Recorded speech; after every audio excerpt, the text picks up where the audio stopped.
Sustainable housing is a key to all-round well-being. As public servants, we strive to provide sustainable housing to vulnerable communities and vulnerable people in particular.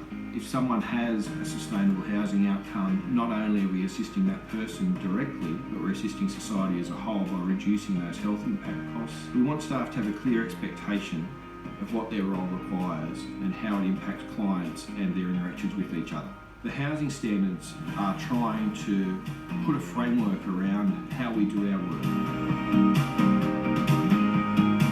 It explains how we want to operate, it explains our values, and it gives that uniform approach to when we are engaging with our clients. This is how we want to do it. We didn't want the housing standards to be something that was a top-down approach, that was putting our staff in a box, so to speak. We really wanted them to build the box themselves and to fill it up with the components of the framework that fit how they do their day-to-day work. So we had a group of people that we called the Brains Trust, who came from all across New South Wales, came from all our operational areas, and came from all different grades. And I think that was a key part of the process in developing this framework, is we got input from the ground level up. And we've worked with a lot of frontline workers to pull out what that might look like, what our principles are, and what standards sit underneath those principles. We've used focus groups, we've used interviewing. It was so important that the people who were involved in actually doing the jobs were involved in creating the standards, because they needed to be very real, they needed to be relatable. They're more like guiding principles for certain things that we need to do in our daily work.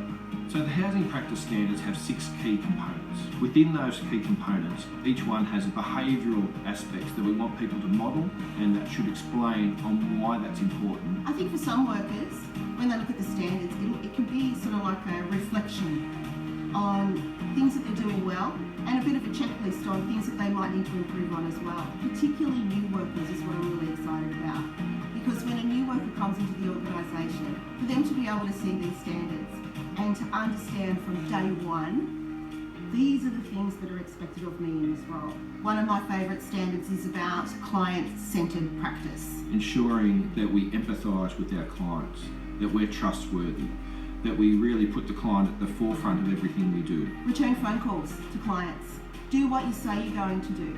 Truly listen to a client. What we really wanted to make sure of is that the standards weren't like a rule book.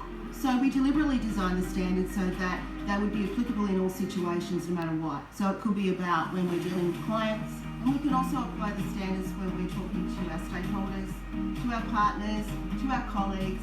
This is what you can expect of us, and this is how we're going to do it. The standards will end up in a practice kit of their own that will support staff in delivering service to clients.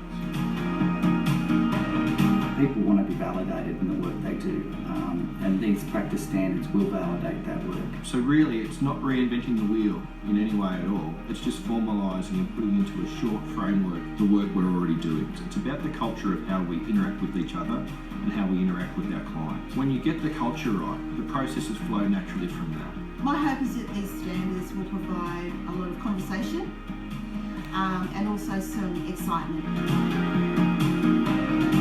And good practice will deliver on our KPIs. I'll never be convinced that that won't happen. Now it's up to every single one of us to keep those standards alive every single day when we come into work.